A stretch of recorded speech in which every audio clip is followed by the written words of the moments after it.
girls celebrating their various triumphs with some good old-fashioned upwards gunfire. After all, nothing says I ran a 10k or we just overthrew the government quite like pointing your gun to the sky and letting her rip. But is it possible that this...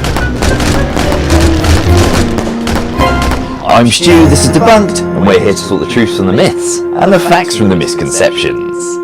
So, there you are, chuffed to bits at the victory of your preferred political candidate, and are firing off round after round into the air, just as nature intended, when suddenly, a chilling thought falls upon you. These bullets have to come back down eventually, right? Unsurprisingly, the answer to this question is target. One of the first things to consider is muzzle velocity, which is very simply the speed at which a bullet is moving the moment it leaves the gun barrel, or muzzle. This can vary considerably depending on the kind of gun and 2,350 feet per second. While in modern rifles, some of the fastest high-performance cartridges can reach muzzle velocities of well over 1,200 meters per second, or about 4,000 feet per second. A variety of factors, including things like atmospheric pressure, humidity, and air temperature. However, the thing that pulls a fired bullet downwards is plain old gravity, which, assuming those other aforementioned variables aren't having an overwhelming effect, ensures that from regular gunfire, in that it is generally not directed at the people you want to shoot, but upwards and away from those you're celebrating with, who you don't want to hit. Well, not usually anyway. That way the bullets just disappear up into space, right? At least out into space. We now know that all bullets shot from the surface of Earth never even leave the troposphere, the lowest layer of our planet's atmosphere, and unless you're watching this from the International Space Station, the one you're in right now.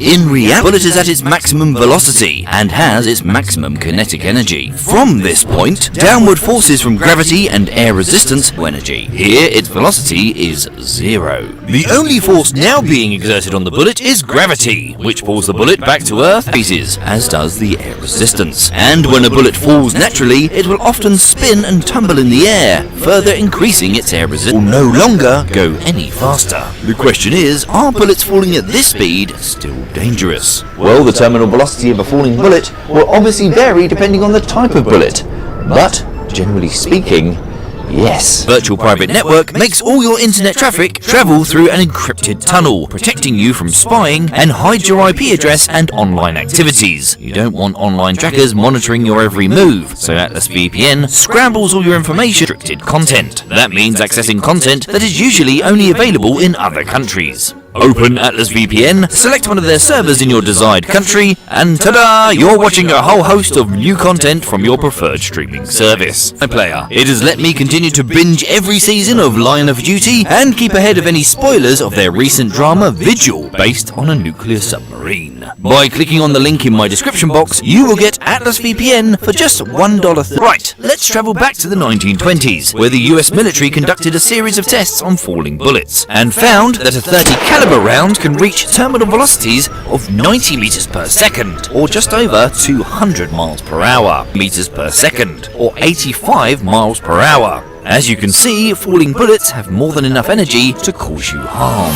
People celebrating things with gunfire aren't generally bothered about making sure that their weapon is perfectly vertical. If a gun is fired at a sufficiently shallow angle, instead of stalling and falling, the bullet will often retain its angle. Such bullets will lose considerably less speed compared to a bullet in freefall, and will be travelling much faster when they hit the ground. Well, indeed, there are unfortunately numerous real-life examples of this actually happening. And as it happens, firing off a few rounds with the lads is not a particularly uncommon phenomenon, and is a culturally acceptable way to celebrate in numerous deaths and injuries from stray bullets occur as a direct result of celebratory gunfire.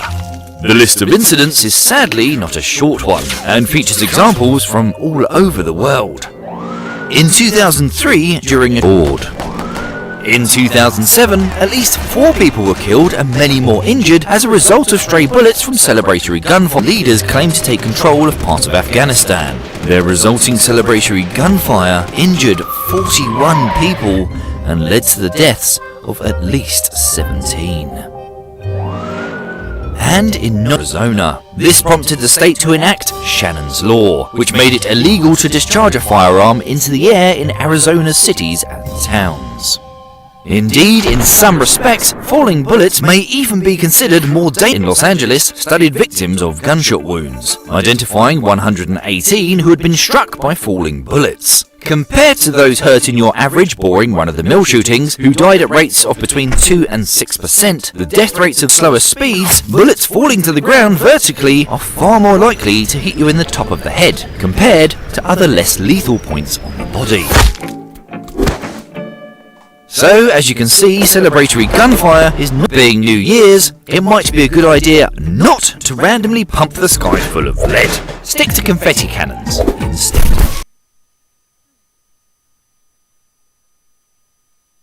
To randomly pump the sky full of lead. Stick to confetti cannons instead. To randomly pump the sky full of lead. Stick to confetti cannons instead.